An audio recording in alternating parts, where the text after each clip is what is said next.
네, 저는 내숭이라는 주제로 그림을 그리는 한국 화가 김현정입니다. 사람들이 저만 생각하면 한복만 그리냐 이렇게 많이 물어보시는데 되게 다양하게 그리는데 이걸 좀 시기를 나눠서 발표를 하는 편이어가지고 물론 저도 추상화도 표현을 할 수도 있고 그런 것도 많이 배워왔지만 지금은 제가 생각하기엔 좀 더 사람들이 대중적으로 느낄 수 있는 작업들을 하자라는 생각에서 재미있고 쉽고 친근한 그런 작업들을 하고 있습니다. 누구나 우리는 한국인이지만 크레파스 먼저 집잖아요. 그리고 저도 어릴 때부터 했던 게 수채화, 유화 이런 거를 했지만 처음으로 접해보는 재료에 대한 신선함? 그때 선생님들이 이렇게 한 번씩 보여주는데 그게 너무 예쁜 거예요, 맑고. 그래서 이걸 꼭 해야겠다라고 생각을 했고 이렇게 선택을 해서 계속 한국화 하고 있습니다. 본격적으로 내숭 이야기는 제가 대학교 2학년 때 그때 그렸던 것 같아요. 수업의 일환이었어요. 그래서 인물화를 그려라 이렇게 하는데 나는 그냥 인물보다 좀 위트 있고 재미있게 그리고 내 일기 같은 그림을 그려야겠다라는 생각이 들어서 그때 관심사가 시선이었던 것 같아요. 과연 김현정이 누굴까라고 했을 때 저는 사람들의 시선을 신경 쓰느라고 제 자신을 찾기보다 사람들이 보기에 좋은 것을 하던 학생이었어요. 이거 하면 좋아 보이겠지? 저거 하면 좋아 보이겠지? 그러니까 김현정이 없더라고요. 화가라 하면 원래 자기를 표현하는 사람들이잖아요. 그래서 난 시선에 참 민감한 사람이구나. 근데 날 이렇게 만든 사람은 누구지? 이런 생각도 했고 나를 미워하는 사람을 그렸어요. 사실은 처음에 니네들 사실 고상한 척 하면서 안 그렇잖아 라고선 그리고 싶었는데 그림을 그리다 보니까 하루는 딱 깨닫는 게 사실 이거 내 모습이었잖아 라는 생각도 들더라고요. 저는 내숭이라 하면 다들 그런 생각 하실 거예요. 소개팅 나가서 저 배불러서 잘 많이 못 먹겠어요 하고 집에서 이제 비빔밥 한 그릇 먹어야 되고 이렇게 생각하시는데 그건 좀 좁은 의미의 내숭이라고 생각해요. 저는 남녀노소 누구나 내숭이 있다 생각하거든요. 그래서 사회에 속해 있는 일원이기 때문에 집에서 있는 것처럼 편하게는 다 있을 순 없잖아요. 그런 모든 좀 시선 때문에 생기는 겉과 속의 불일치 현상을 모두 다 내숭이라고 생각합니다. 슬럼프 있죠. 근데 제가 고등학교 때 이제 진짜 혹독하게 배웠어요. 그래서 고등학생 때도 백호가 이제 160cm가 넘는 작업을 백호라 그러는데 그 고등학생이한테 22번을 백호짜리를 다시 그리게 시키셨어요. 한 10번까지는 선생님 이거 어때요? 보여드리면 다시 나중에 한 10번 이후부터는 선생님 다시 그릴게요 이렇게 하고서 하다 22번 다시 그린 그림이 있었거든요. 그러니까 그 다음부터 10번? 그릴 수 있지 이렇게 돼서 오히려 다시 그리는 거에 대한 슬럼프보다는 어떤 소재라던가 이야기 그러니까 처음 봤을 때 어떤 신선함들이 지금 또 느껴질까? 이런 생각도 있고 그런 어떤 걸 표현하는지에 대한 슬럼프가 가끔은 오는 것 같아요. 그리고 모든 작업이 다 훌륭할 수 있다고 생각하진 않거든요. 계속 그냥 솔직히 꾸준히 그리다 보면 거기에도 재미있는 작업이 나오는 거고 저 나름대로는 그래프가 이렇게 되는 것 같아요. 늘 일정한 것 같지도 않고 근데 그 일정하게 유지하는 게 정말 힘든 것 같아요. 진짜 5기로 버틴다? 공무원처럼 그림 그리고 산다?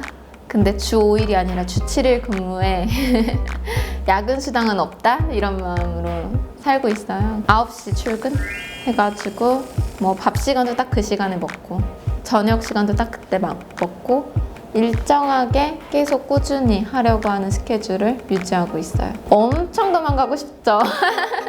그냥 나 딴 거 놀러 가고 싶은데? 이런 생각도 많이 들고 SNS 하면 더 폭발이잖아요. 사람들이 매일 밤 먹방 예쁜 거 어디 놀러 가고 여행은 다들 왜 이렇게 자주 가세요? 유럽 가고 어디 가고 하니까 나도 저렇게 하고 싶은데 내가 왜 이러고 있지? 이런 생각 되게 많이 해요. 그리고 대리만족도 하는 것 같아요. 저 사람 재밌겠다. 나도 가고 싶은 데인데 재미있게 갔네. 이런 생각도 많이 하는데 근데 또 잠깐 노는 걸 더 좋아해요. 이렇게 한 2주 동안 어디 가고 이러면 몸이 또 근질근질한 타입이어서 제가 너무 가고 싶을 때는 그냥 혼자서 스키장 가서 타고 와요. 그래서 평일에 사람 없을 때 그냥 오전에 타고 오고 이럴 때도 있고 근데 예전에 어떤 한 친구가 얘기하더라고요. 저는 작가님이 모두한테 사랑을 받았으면 좋겠다고. 제가 웃으면서, 예전 같았으면 울면서 들었을 텐데, 맞아요. 저도 모두한테 사랑받고 싶은데 그게 근데 그렇게 쉽진 않아요. 그리고 제가 사랑받으려고 그림 그리는 게 아니어서 사랑해 주시면 감사한데, 저는 일단 스스로의 어떤 해방감 이런 것도 굉장히 중요해서 누구한테만 꼭 보여주려고 하는 건 아니에요. 이렇게 얘기했던 게 되게 인상 깊은 것 같아요. 아직도 기억나요, 그 친구가. 확신이 없었어요. 그리고 하면서도 세 가지가 제일 무서웠어요. 작가는 고독하다. 나 외롭기 싫은데. 작가는 배고프다. 그리고 작가는 일찍 죽어야 된다. 이렇게 세 가지 늘 얘기하잖아요. 아, 죽어야지 가격 뜬다는데 이렇게 얘기하시고, 막 외롭다는데 막 곰방대 피면서 혼자서 골방에서 그림 그릴 것 같은데, 그리고 와, 배고프다는데. 세 개 다 싫어요, 사실. 누가 외롭고 싶어요? 누가 죽고 싶어요? 누가 배고프고 싶어요? 근데 왜 화가는 그래야 되지? 아, 이거 너무 궁금하다. 좀 오해가 많았던 것 같아요. 당연히 정신적으로는 외롭겠지만 육체적으로는 이게 결국은 협업이고 함께하는 건데, 외로울 시간 없이 미친 듯이 그려야 되는 게 작업인데. 그리고 배고프다? 배고픈 시절은 있죠. 누구나 배고픈 시절은 있어요. 당장 굶어서 죽을 것 같으면 전 물감 안 사고 라면 사 먹을 거거든요. 그래서 어느 정도의 생활은 돼야 된다라고 생각을 해요. 그리고 일찍 죽어야 된다? 죽기 전에 최소 3,000점 정도는 그리고 죽어야지 그게 가치가 생기는 거지, 한두 점 그리다 죽는다고 아무도 안 알아주더라고요. 그래, 나 아직 3,000점 안 그렸으니까 아직 안 죽어도 된다 이런 생각도 했고. 진짜 부담스럽죠. 정말 부담스럽고 되게 많이 속도 많이 상했어요. 왜 사람들은 날 저렇게 볼까? 이런 생각도 많이 했고, 저도 다 비슷한 나이인데 놀고 싶고 다른 것도 하고 싶고 이런 생각 참 많이 드는데, 저는 저 스스로에 대해서는, 김현정이란 인간에 대해서는 굉장히 겸손해야 된다고 생각하지만 그림에 대해서는 누구보다도 자신 있게 내놔야 된다고 생각해요. 그리고 만약 부끄럽다면 발표하지 않는 게 맞다고 생각하고, 어린 김현정이라는 작가에 대한 사회적으로 겸손? 이런 거에서 되게 많이 충돌하는 것 같아요. 더욱더 겸손하게, 작품은 더 자신감 있게, 이렇게 생각하면서 작업합니다. 제가 그림을 좀 더 쉽게 다가가기 위해서 쓰는 장치들이 몇 가지가 있는데요. 작품 제목을 굉장히 재밌게 짓습니다. 그래서 어느 정도 이 주제가 잘 담길 수 있는 제목을 선정을 한다던가, 작가의 의도를 직접 들을 수 있게 이렇게 그런 프로그램을 많이 기획하고 있어요. 저도 미술관 가면 이해 못 하거든요. 그 많은 작가들의 삶을 이해해야지 그 그림이 온전하게 이해가 되는 건데 어떻게 그걸 다 알겠어요. 제가 미술 사학자도 아니고. 그래서 저는 미술관 가면 거의 뛰어가듯이 봐요. 막 이렇게 보다가 마음에 드는 거 있으면 1시간이고 앉아서 봐요. 그리고 저는 너무 모든 걸 다 이해하려고 보면 그때부터 답이 안 쓰는 것 같아요. 미술이. 음악 그냥 듣잖아요. 딱 꽂히면 더 듣고, 너 이게 왜 좋아? 이러면 잘 모르겠어, 그냥 좋아. 이런 것처럼 미술도 마찬가지인 것 같아요. 이해해서 좋아하는 사람도 있지만 그냥 좋은 거죠. 뭐 색감적으로도 좋을 수 있고 스토리가 좋을 수도 있고 다 다양한 것 같아서 너무 압박 안 느끼셨으면 좋겠어요.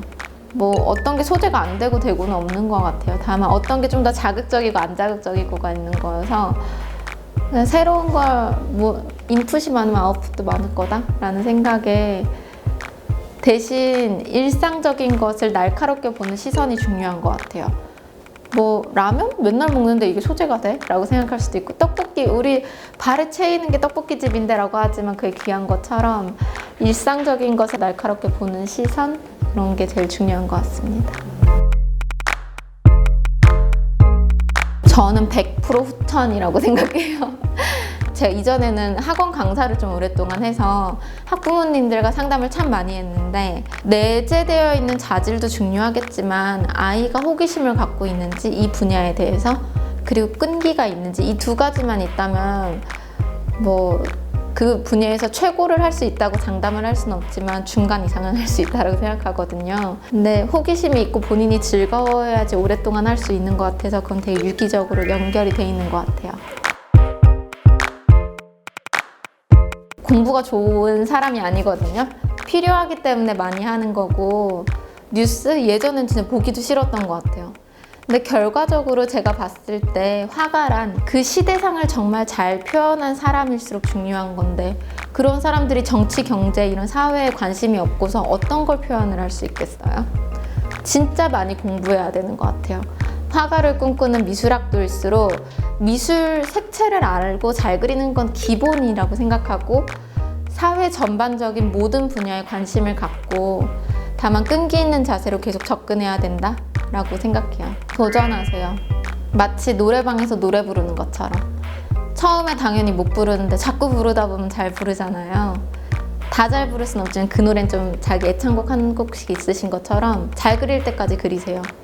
그리고 도전하다 보면 될 것이고 반드시 사실적으로 그리는 게 다 잘 그리는 건 아니니까 너무 그런데 목적을 두지 않고 내 마음을 표현하는 게 뭔지 생각해 보시면 좋겠고 많이 보고 많이 경험하는 게 가장 최선의 답이라고 생각합니다. 꿈에 대해서 정말 많이 생각하는데 예전에는 막 여러 개 있었어요. 근데 지금 진짜로 정말로 가식 없이 진실된 꿈이라고 하자면 제가 죽을 때까지 끝까지 그림 그리는 화가가 되고 싶다.